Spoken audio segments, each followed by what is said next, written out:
Card ہمیشہ سے کھیلے گئے، اس دفعہ بھی بڑا خطرہ تھا کہ کوئی ایسا کارڈ کھیل لیا جائے، اور بڑی طاقتیں ہوئیں، حرکت میں آئیں، پریس کانفرنسز ہوئیں، اور بڑی عجیب عجیب باتیں سامنے، ماحول جو بنایا گیا. جی بالکل. لیکن اوورآل میں نہیں سمجھتا کہ آپ کو اس چیز کا برا ماننا چاہیے. اگر کسی نے آپ کی چیزوں پر سوال کیا ہے کہ ادارے کو سمجھ نہیں آ رہی ہے، جائیں ایکسپلین کریں، اس کو ایکسپلین کریں، اپنے آپ کو کلیئر کریں. ذیشان کو بھی ہم ساتھ شامل کر لیتے ہیں. اچھا ذیشان، جس طرح سے اس گرفتاری کو عمل میں لایا گیا ہے، میں آپ سے یہ پوچھنا چاہوں گا، کیا یہ بہتر نہ ہوتا کہ اگر ان کے اوپر الزامات تھے ان کو مدعو کر لیا جاتا، ان الزامات کو کلیئر کرنے کے لیے ان سے گفتگو و نشید کی جاتی، اور اس کے بعد اگر کوئی چیز ثابت ہوتی تو پھر باقاعدہ سے جو گرفتاری ہے اس کو عمل میں لے کے آیا جاتا؟ دیکھیے احمد، بات یہ ہے کہ ایک جو قانون کا اپنا ایک ضابطہ ہے، ایک طریقہ کار ہے، اس کا فالو کیا گیا ہے. جیسے کہ شاہ صاحب نے بھی بات کی کہ آمدن سے زائد اگر اثاثے ہیں، انیکسپلینڈ ویلتھ ہے، تو وہ ایک رائٹ ہے. دیکھیے الیکشن کمیشن میں جب یہ تمام معاملات جاتے ہیں ان کے انتخابات لڑنے سے پہلے، تو انہوں نے اپنی ڈیٹیلز وہاں پر دی ہوتی ہیں. اگر وہ آپ کے وسائل جو ہیں ان ڈیٹیلز سے میچ نہیں کرتے ہیں تو آپ کو جواب دہ ہونا پڑتا ہے، آپ کو بتانا پڑتا ہے کہ تمام جو اثاثے ہیں وہ آپ کے پاس کس طرح سے آئے ہیں، کیونکہ آپ ایک پبلک آفس، ایک بہت اہم یہ آفس ہے جس کو آپ ہولڈ کر رہے ہیں. تو آئی ڈونٹ تھنک کہ اس میں کوئی مذائقہ ہے اگر ادارے اپنی جو ہے تفتیش کریں. اور رہی بات کہ کیا ان کو پہلے گرفتاری سے پہلے کوئی نوٹسز دیے جانے چاہیے تھے، تو اس حوالے سے نیب کی طرف سے جو باقاعدہ ان کو انفارم کیا جاتا رہا ہے، لیکن وہ خود نہیں آئے ہیں. تو اس کے بعد اب یہ دیکھیں، اس میں ایک اور بات جو قانون کی پیچیدگی احمد، وہ یہ سمجھنا ضروری ہے برڈن آف پروف کی. برڈن آف پروف اس وقت نیب کے اوپر ہے جس طرح سے تھا، اور وہ سامنے ایک بات لے کر آئے ہیں. انہوں نے کہا ہے کہ آپ کے جو اثاثے تھے وہ آپ کے وسائل کے مطابق نہیں ہیں، آپ کے وسائل زیادہ ہیں، آپ جو آپ نے شو کیے تھے وہ اس سے کہیں زیادہ ہیں. اب اس کے بعد یہ ذمہ داری جو ہے وہ اسپیکر صاحب کی آتی ہے کہ انہوں نے یہ ثابت کرنا ہے کہ جو ان کے وسائل ہیں، ان کے جو اثاثے ہیں، وہ بالکل جو انہوں نے ڈکلیئر کیے ہیں وہ اس کے مطابق ہیں. تو یہ ایک اپنا بڑا طریقہ کار ہے. 1 مارچ تک نیب نے ان کو اب جو ہے ریمانڈ میں دیا ہے، سب تفتیش اپنی وہ کریں گے، اور آپ بلیو کہ اس میں بالکل کوآپریٹ کرنے کی ضرورت ہے. یہ ایک بات سمجھنے کی ضرورت ہے کہ دیکھیے کہ جب آپ اس اہم ایک عہدے پر ہوتے ہیں تو آپ کو قانون کا ساتھ دینا چاہیے. آپ کو جو ایک ضابطہ ہے آپ کو اس کے ڈیکورم کے مطابق چلنا چاہیے. تو آپ بلیو کہ اس میں اداروں کی جانب سے جو کچھ کیا جا رہا ہے بہت شفاف ہے، اور یہ سب کے لیے جو قانون جو یقینی طور پہ قانون سب کے لیے برابر بھی ہونا چاہیے، سب کے لیے ایک جیسا بھی ہونا چاہیے. اچھا اکرام، آپ سے اسی سلسلے کو تھوڑا سا اگر آگے بڑھاتے ہوئے، ٹھیک ہے گرفتاری اگر ضروری بھی تھی، لیکن جس طرح سے وہ اسلام آباد گئے، وہاں پہ ایک تقریب میں شرکت کے لیے گئے تھے، وہاں سے ان کو گرفتار کر لیا گیا اور اس کے بعد سندھ میں لے کے آیا گیا، تو ایک عوامی عہدے کے حامل وہ شخصیت ہیں، ٹھیک ہے اگر تو ان کے اوپر الزامات ہیں، چونکہ ابھی تک محض الزامات ہیں، کچھ چیز ثابت نہیں ہوئی. یقینی طور پہ جب تفتیش ہوگی اگر کچھ خدا نخواستہ ثابت ہوتا ہے تو یہ بھی ایک شرم کا باعث ہے کہ ایک ایسا شخص جس نے اتنی بڑی تعداد میں کرپشن بھی کی، اگر اس کے اوپر ثابت ہو گئی چیزیں کہ وہ پاکستان کی ایک صوبائی اسمبلی کا اسپیکر کے عہدے تک کیسے پہنچا، بذات خود اس میں کئی سوالات ہیں. لیکن یہ گرفتاری کے عمل کو میں آپ کے ساتھ ڈسکس کرنا چاہوں گا کہ کیا اچھا نہ ہوتا جب وہ کراچی میں موجود تھے، اپنے صوبے میں موجود تھے، اس وقت ان کو زیر حراست لے لیا جاتا، وہاں سے گرفتار کر لیا جاتا، ایک دوسرے شہر میں وہ تقریب کے سلسلے میں گئے. اس سے کیا اس طرح سے گرفتار کرنے سے کسی خاص قسم کا پیغام دینا مقصود ہوتا ہے؟ یہ کیا نہیں، میں نہیں سمجھتا کہ کراچی ہو یا پشاور ہو یا اسلام آباد ہو، اگر آپ ایک ادارے کو مطلوب ہیں وہ آپ کو کسی بھی جگہ آپ، لیکن دیکھیں یہ وہ کسی جگہ پہ موجود ہو کے کوئی اس وقت کارروائی تو سر انجام نہیں دے رہے تھے کہ اسی وقت گرفتار کرنا ضروری تھا. صورتحال پر ڈیپینڈ کرتا ہے کہ سچویشن کیا ہے، اور ادارے بالکل میں نہیں سمجھتا جو موجودہ صورتحال ہے، کیونکہ ہم ذہنی طور پہ تیار ہی نہیں. ہمارے ہاں ایسا رویہ ختم ہو گیا تھا، ڈی ایکٹیویٹ کیے ہوئے تھے کچھ ادارے، تقریباً اب وہ ایکٹیویٹ ہو گئے، یا یہ کہہ لیجئے کہ ملک ایک پالیسی کی طرف چل پڑا ہے، کچھ چیزیں پالیسی کے حساب سے چل رہی ہیں، کچھ ادارے پالیسیز پر چل رہے ہیں. اب آج چیف جسٹس صاحب نے بھی جو گزشتہ کچھ پینڈنگ کیسز ہیں ان کو بھی جلد از جلد ختم کر، تو ملک ایک بہتری کی طرف گامزن ہے. تو اگر میں کسی بڑی سیٹ پر بیٹھا ہوں یا آغا سراج درانی صاحب کسی سیٹ پر بیٹھے، وہ یقیناً جواب دہ ہیں. جتنا بڑا عہدہ ہوگا اتنی بڑی ذمہ داری ہے، جواب دہی ہے، اور مثال قائم رکھنی چاہیے کہ بھئی میں جس عہدے پہ بیٹھا ہوں میں جواب دہ ہوں، تو میرے ساتھ ساتھ جتنے اراکین ہیں اس اسمبلی کے یہ جواب دہ ہیں. تو کسی بھی حوالے سے، اور اگر دامن صاف ہے تو فخر سے پیش ہونا چاہیے، سامنے آنا چاہیے، اس میں پریشانی والی کوئی بات نہیں ہے. میں نہیں سمجھتا کہ اس کو کوئی ایسا سیاسی طور پہ تماشا بنایا جائے کہ وہ معاشرہ یہ میسیج لے کہ اگر جس پر بھی سوال اٹھے اور وہ اس چیز کو اپنی بے عزتی تصور کرے. نہیں، ادارے سوال کرتے ہیں کیونکہ آپ عوامی نمائندے ہیں. آپ عوام کی نمائندگی اسی صورت میں کر سکتے ہیں کہ جب آپ کا دامن صاف ہو، اور آپ کو دیکھ کر مثال لیں لوگوں کہ یہ ہمارا نمائندہ ہے اور یہ صحیح کام کر رہا ہے. لیکن اگر آمدنی کم ہے اور اخراجات زیادہ ہیں، آپ کے اثاثے زیادہ ہیں، تو یقیناً ادارے بنے ہی اسی لیے ہیں. ورنہ ملک کی لوٹی ہوئی دولت ہے، بے نامی اکاؤنٹ نکل رہے ہیں، ایک خربوزے والے کے پاس سے کروڑوں نکل رہے ہیں، کسی پکوڑے والے. تو یہ وہ تمام معاملات ہیں جو سامنے آئے ہیں جس کی وجہ سے ادارے پریشان ہیں. اور ملک کی دولت جب دوسرے ملکوں میں موجود ہے، ادارے سو نہیں رہے، ان کے علم میں سب کچھ ہے. یقینی طور پہ آپ نے اچھی بات کی اداروں کے حوالے سے بھی. اور ناظرین، ہم نے حال ہی میں دیکھا کہ جس طرح سے یہ امیر اکرام بات کر رہے تھے کہ ادارے اب بظاہر یوں لگتا ہے کہ وہ آزاد بھی ہیں، وہ اپنی مرضی سے کارروائی بھی کرتے ہیں. ہم نے حکومتی شخصیات کے خلاف ہونے والی کارروائی بھی دیکھی. علیم خان جو کہ سینئر وزیر تھے پنجاب کے، ان کی گرفتاری بھی امر میں لائی گئی. اور اس مرحلے پہ ہم نے نہیں دیکھا پاکستان تحریک انصاف کی جانب سے ایسا رد عمل، حالانکہ وہ گورنمنٹ میں تھے، کہ وہ کسی طرح سے اس کو اپنے انا کا ایشو بنایا جاتا. تو ایک اچھا طرز عمل تھا ان کی جانب سے. ذیشان، آپ سے پوچھنا چاہوں گا، یہی علیم خان کی گرفتاری کی ہی اگر بات کریں، ان کو بھی تو گرفتار کیا تھا، لیکن جو رد عمل دیا اپوزیشن نے اور خاص طور پہ پاکستان پیپلز پارٹی نے، قومی اسمبلی کے اجلاس میں بھی انہوں نے بھرپور طریقے سے اپنی بات کو بھی رکھا اور اس بات کے اوپر وہ بات کرتے رہے. جبکہ کراچی میں اور سندھ کے جو دوسرے شہر ہیں، خاص طور پہ اندرون سندھ جہاں سے وہ کامیاب بھی ہوئے ہیں، ان کا وہاں پہ اکثریت تسلیم کی جاتی ہے، ہر بار وہاں سے اچھی تعداد میں ووٹ لیتے ہیں. کافی اس کو عوامی سطح پہ لے جانے کا یہ جو عمل ہے کہ ایک گرفتاری ہوئی اسپیکر کی اور اس کے اوپر چارجز ہیں تبھی گرفتاری ہوئی، لیکن اس کو اس طرح سے عوام میں لے کے چلے جانا اور اس کے ذریعے سے حکومت کے اوپر پریشر بلڈ کرنا، اس کو کیسے دیکھتے ہیں؟ اچھا، یہ مسئلہ اب سے نہیں ہے. یہ قانونی مسائل کو عوام پر کے پاس لے کے جانے کی مثال اب سے نہیں ہے، یہ بہت پرانی ہو چکی ہے. ابھی بھی حالیہ بھی ہم نے دیکھا کہ جو ہمارے پرائم منسٹر صاحب، جو سابق پرائم منسٹر صاحب تھے، ان کو جنگ اپنی عدالت میں لڑنی تھی، لیکن وہ ان معاملات کو سڑکوں پر لے آئے. تو یہ اسی کا ایک تسلسل ہے. دیکھیں، ایک تو بات یہ ہے کہ جب ادارے حرکت میں آتے ہیں، ہم یہاں پر اکاؤنٹیبلٹی اکراس دی بورڈ کی بات کرتے ہیں، لیکن جب ادارے حرکت میں آتے ہیں تو جیسے پرائم منسٹر نے بھی اپنی اسپیچ میں کہا ہے کہ پھر جمہوریت، یہ کہا جاتا ہے اپوزیشن کی جانب سے یا جو بھی گرفتار ہوتے ہیں، اگر ایون حکومت کی جانب سے بھی، تو اداروں پر تنقید کی جاتی ہے. یہ کہا جاتا ہے کہ سسٹم کو خطرہ ہے، جمہوریت کو خطرہ ہے. میرا خیال ہے کہ اداروں کو مضبوط کرنے کے لیے یہ بہت ضروری ہے کہ آپ ان کے جو ایک لایا عمل ہے، آپ اس پر عمل کریں. آپ کا اگر آپ کا اپنا دامن صاف ہے تو آپ کو کوئی اس میں مسئلہ نہیں ہونا چاہیے. آپ کسی بھی عہدے پر فائز ہوتے ہیں، آپ کو پتا ہے کہ آپ نے کچھ ایسا نہیں کیا ہے کہ جس کی کوئی پردہ پوشی آپ کو کرنے کی ضرورت ہے، تو آپ کو بالکل کانفیڈنس کے ساتھ اس کے سامنے آنا چاہیے. لیکن انفارچونیٹلی ہم دیکھ رہے ہیں کہ سندھ میں جو صورتحال بن چکی ہے، وہاں پہ اس کو ایک بہت انا کا مسئلہ بنا دیا گیا ہے. وہاں یہ بات کی جا رہی ہے کہ یہ پولیٹیکل وکٹمائزیشن ہے. آپ اداروں کو، جیسے کہ آپ نے مثال دی ہے کہ حکومتی بھی بہت سارے لوگ اس میں شامل ہیں، علیم خان صاحب موجود ہیں، اس کے علاوہ بہت سارے دوسرے بھی حکومتی جو لوگ ہیں اس میں شامل ہیں، چاہے وہ دوسری جو اتحادی جماعتیں ان میں شامل ہوں. تو بات یہ ہے کہ آپ کو یہاں پر ہمیں یہ سمجھنا چاہیے احمد کہ اداروں کا اپنا ایک رتبہ ہے. ہم نے اب پرابلم پر یہ ہوتی جا رہی ہے کہ ہم صرف شخصیات پر جو ہے وہ توجہ دیتے ہیں، ہم شخصیات کی مضبوطی پر یقین رکھتے ہیں. شخصیات کو مضبوط کرنے سے ادارے کمزور ہوتے ہیں. تو یہ بہت ضروری ہے کہ اگر یہ ایک کوئی طرز عمل ہے تو یہ ایک پروسیس ہے، تو اس کو مکمل کرنا چاہیے. جی ذیشان، ٹھیک، اس بات کو مزید آگے بڑھاتے ہیں. ناظرین، آپ کو میں بتاتا چلوں کہ ہماری جو لائیو کالز ہیں اس وقت اوپن ہے، جو نمبر ہے اسکرین پہ موجود ہے. آپ لوگ بھی ان کالز کے ذریعے سے ہمارے ساتھ شریک ہو سکتے ہیں. جن ایشوز کے اوپر ہم آج بات کر رہے ہیں اس میں آپ اپنا نقطہ نظر بیان کر سکتے ہیں. سگنیچر ٹاک میں ہم آپ کی آراء کو ہمیشہ خوش آمدید کہتے ہیں. آپ لوگوں کو بھی ہم اس کا حصہ بنانا چاہتے ہیں، آپ کی آراء سننا چاہتے ہیں، آپ کا نقطہ نظر بھی ہم اس پروگرام میں لینا چاہتے ہیں. میر صاحب، ٹھیک ہے، یہ گرفتاری کا معاملہ ہو گیا، ہم نے دیکھا. آگے چلتے ہیں. اب آئندہ آنے والی سیاست پر اس کے اثرات کیا ہوں گے، نہ صرف سندھ کی بلکہ مجموعی طور پہ پاکستان کی سیاست کی؟ کیونکہ گورنمنٹ، ہم نے پچھلی گورنمنٹ دیکھی، وہ جیسے ہی حکومت میں آئی تھی، پاکستان تحریک انصاف کی جانب سے دھاندلی کی وجہ سے، دھاندلی کا نام لے کر ایک تحریک پہلے دن سے ان کے خلاف چلنی شروع ہو گئی تھی. لیکن جو موجودہ حکومت ہے یہ اگرچہ نئی ہے لیکن اس نے ابھی تک اس طرح کی تحریک کا سامنا نہیں کیا ہے، اس کو اس طرح سے اپوزیشن کی مخالفت کا سامنا نہیں رہا. لیکن کیا اس ایشو کو وجہ بنا کے یا اس کو بنیاد بنا کے کوئی آگے آپ تحریک پنپتی ہوئی دیکھ رہے ہیں؟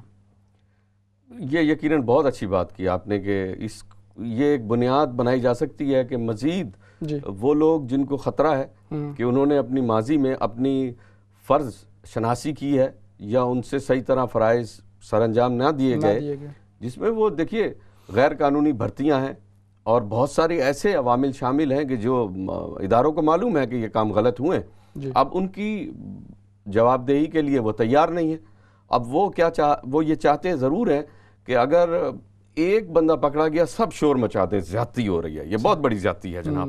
جبکہ ہمیں معلوم ہے کہ ہم نے عوامی نمائندگی کا نعرہ لگایا تھا لیکن ہم عوام کے نمائندے کبھی بھی نہیں بنے. ہم نے کبھی بھی عوام کی جا کے نمائندگی نہیں کی. ہم نے اپنے ذاتی مفادات کی نمائندگی کی اسمبلی میں جا کے, اور وہاں پہ جب شور مچایا ہے اس بات پہ مچایا ہے کہ ہمارے ساتھ زیادتی کوئی نہیں آنا چاہیے, یہ ایوان بڑا وہ عزت کے قابل ہے اور ایسا ہے, لیکن آپ نے عوام کی وہاں پہ کوئی بھی مسائل کو حل نہیں کیا. اور زیادہ زور آپ کا اسی پہ رہا کہ وہ ابھی بھی جو کشمیر کے ایشو کو پس پش ڈال کے حالیہ جو سندھ اسمبلی کا اجلاس تھا اس میں اسپیکر گرفتاری کو لے کے آیا گیا. ہم کچھ کالرز کو شامل کر لیتے ہیں اپنے ساتھ.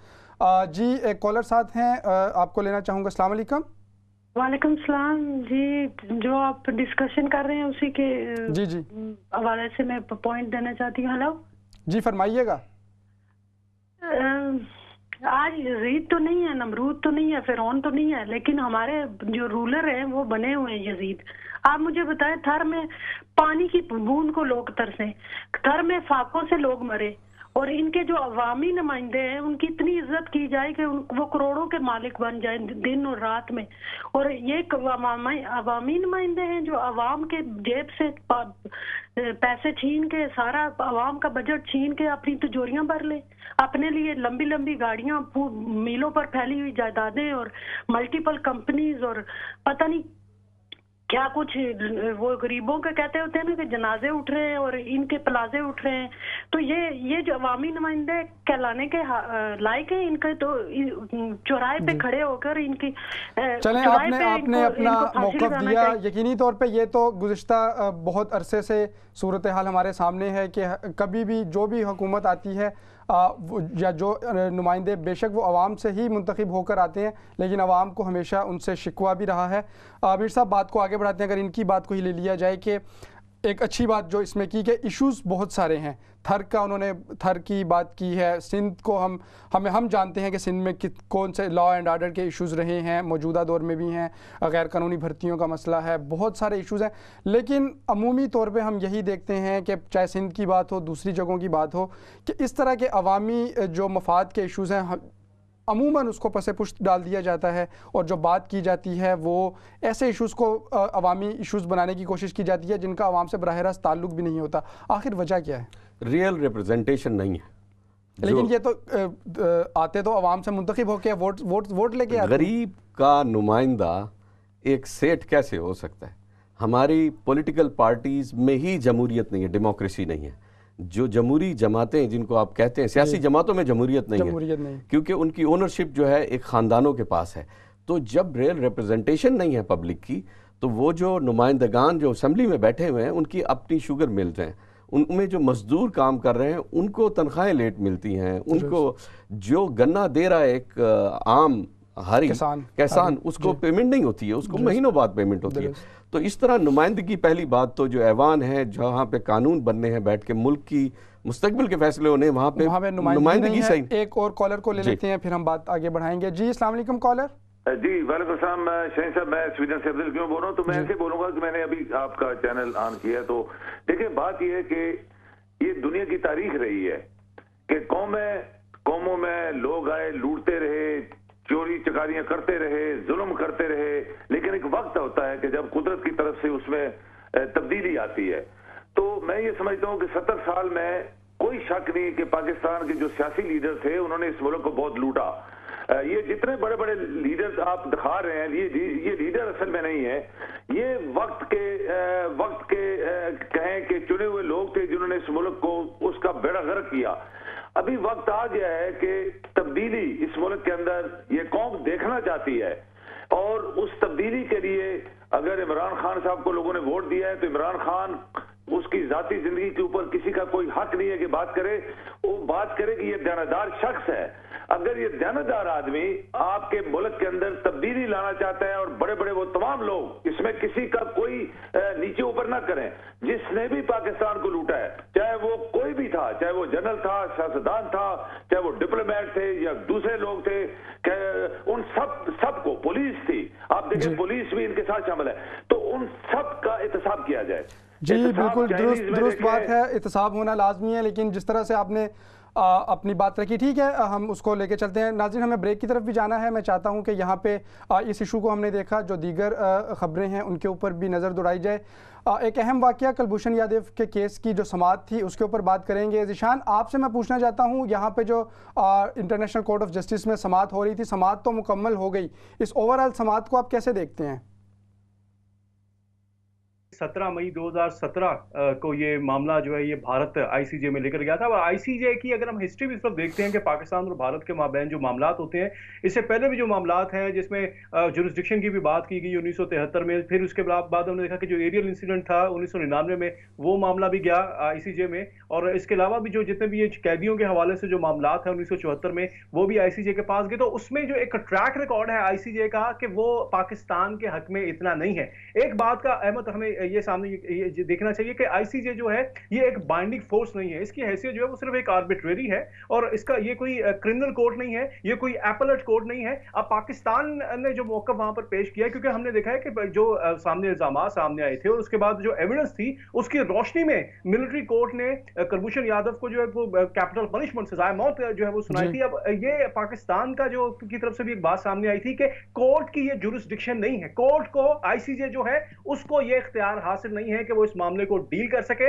لیکن میں نہیں سمجھتا کہ بھارت کی جانب سے کوئی ایویڈنس کے طور پہ جو, کیونکہ کوسچن جو ہماری جو اٹرنی ہے پاکستان کے جو اٹرنی ہے قریشی صاحب, ان کی جانب سے بات کی گئی تو ان کا وہ جواب خاطر خواہ وہ نہیں دے سکے تھے بھارتی جو اٹرنی ہے. اور یہی وجہ ہے کہ پاکستان کا میں سمجھتا ہوں کہ کیس بہت مضبوط ہے, کیونکہ محض جو ان کے سامنے انہوں نے جو دلائل دیے ہیں, جس میں سابق وزیر اعظم کی کچھ سٹیٹمنٹ کا حصہ بنا کے انہوں نے یہ بات کی ہے کہ پاکستان منوث رہا ہے, تو ایشو اس وقت یہ نہیں ہے. بھارت نے, ہم نے دیکھا ہے کہ یہ جو پروسیڈنگ ساری ہوئی ہے, بھارت نے ڈائیورٹ کرنے کی کوشش کی ہے, اصل ایشو پر آنے کی بجائے جو سوالات پوچھے گئے ان کا جواب نہیں دیا. اور میں سمجھتا ہوں کہ اس حوالے سے بہت اوپر امید ہے پاکستان کی جو اتھارٹیز ہیں کہ مثبت جواب آئے گا, جو کہ ایکسپیکٹڈ ہے کہ اس سال کے آخر تک آ جائے گا. لیکن میں فیصلہ بھرپور محفوظ کورٹ نے کر لیا, لیکن میں پھر بھی یہ کہوں گا کہ یہ بائنڈنگ فورس نہیں ہے. پاکستان کی عدالتوں کا احترام جو ہے وہ ضروری ہے, کیونکہ اگر ٹریک ریکارڈ بھی جیسے ہم نے کہا ہے کہ دیکھا جائے جس میں بھارت کے حق میں بہت سارے جو فیصلے ہیں وہ آئی سی جے نے کیے ہیں, تو میں سمجھتا ہوں کہ یہ اس میں let's hope for the best, کیونکہ اگر جو ثبوت ہیں وہ بہت ٹھوس ہیں, اور آئی بلیو کہ اس میں جو پاکستان کے حق میں جو ہے وہ فیصلہ ہوگا. اور حق میں یہ نہیں کہے گی عدالت کہ وہ جو سزائے موت دی گئی ہے اس کو اپروو کیا جائے, اس میں یہ بات ہوگی جو بھارت کی جانب سے معاملہ آیا گیا ہے کہ اس کی بریت کا کلبھوشن یادو کی, اس کو وہ کہیں گے کہ وہ ریجیکٹ کر سکتے ہیں. بالکل ٹھیک. اچھا امیر اکرام صاحب, آپ سے بھی میں اسی تناظر میں بات کرنا چاہوں گا. سماعت کے دوران ہم نے دیکھا دونوں جانب سے دلائل بھی دیے گئے, اب جواب الجواب کا بھی سلسلہ چلا. بھارت کی جانب سے آخری سیشن میں یہ الزام لگایا گیا کہ پاکستان نے جو ہے بہت سخت اور نامناسب زبان کا استعمال کیا ہے. پاکستان کے اٹارنی کے اوپر انہوں نے یہ بات کی. آخر کیا تھا ایسا پاکستان کی جانب سے جو دلائل بھی دیے گئے یا جو زبان استعمال کی گئی, تو اس کو کیوں بھارت نے, کیا یہ اسی سلسلے کا حصہ تھا کہ وہ مین جو پوائنٹ تھا اس سے اٹینشن ڈائیورٹ کرنا چاہ رہے تھے, وہ اس طرح کی ضمنی باتوں میں الجھانا چاہ رہے تھے؟ بالکل ٹھیک بات کی آپ نے. بالکل یہ ان کا یہی ایک پوائنٹ ہے کہ کسی طرح ڈائیورٹ کیا جائے اور ضمنی باتوں میں الجھایا جائے باتوں کو. بالکل یہی رویہ رہا اس کا. بھارت کا یہ ایک رویہ ہے, یہ آج یہ ٹریک ریکارڈ ہے 1947 سے پہلے کا ٹریک ریکارڈ ہے, بلکہ 47 کے بعد تو انہوں نے اپنے رویے کو اور تلخ کر لیا ہمارے لیے. اور وہ بدستور جیسے ذیشان صاحب نے ایک ٹریک ریکارڈ دیا کب سے 74 سے لے کے اب تک چلا آ رہا ہے. اسی طرح جو انٹرنیشنل کورٹ آف جسٹس میں کلبھوشن یادو کا جو کیس, یہ میٹر کنٹینیوسلی چل رہا ہے, اور پاکستان نے کی اپنی کورٹس ہیں, ان کے ڈیسیجنز ہیں, اور اس میں انہوں نے باقاعدہ طور پہ جو حقیقت ہے وہ دنیا کے سامنے لے کر آئے.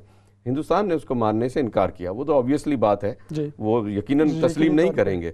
وہ بھرپور کوشش کریں گے کہ وہ اس بات کو تسلیم نہ کریں, لیکن خود کلبھوشن یادو کی سٹیٹمنٹ موجود ہے اور ایویڈنسز موجود ہیں. تو اس میں یہ کہنا کہ ہمارے طرف سے پیش ہونے والے, پاکستان کی طرف سے پیش ہونے والے ایک وکیل کی بات آپ کو مناسب نہیں لگ رہی, اس کی تو بات آپ کو مناسب کبھی بھی نہیں لگے گی, کیونکہ وہ یقیناً آپ کے خلاف بات کرے گا. رویہ مناسب نہیں ہے.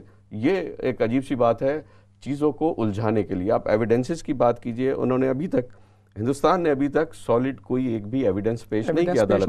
انہوں نے درمیان میں یہ بھی کہا کہ وہ تو تاجر تھا, تجارت کے لیے ایران گیا تھا, وہاں سے اس کو اٹھا لیا گیا, لیکن اس کے اوپر بھی وہ کوئی ایویڈنس نہیں دے سکے, نہ اس کے تاجر ہونے کا, نہ اس بات کا کہ اس کو پاکستان نے اغوا کیا تھا. تو یہ باتیں ہیں. ایک اور کالر ہمارے ساتھ موجود ہیں, آپ کو بھی شامل کرتے ہیں. جی السلام علیکم.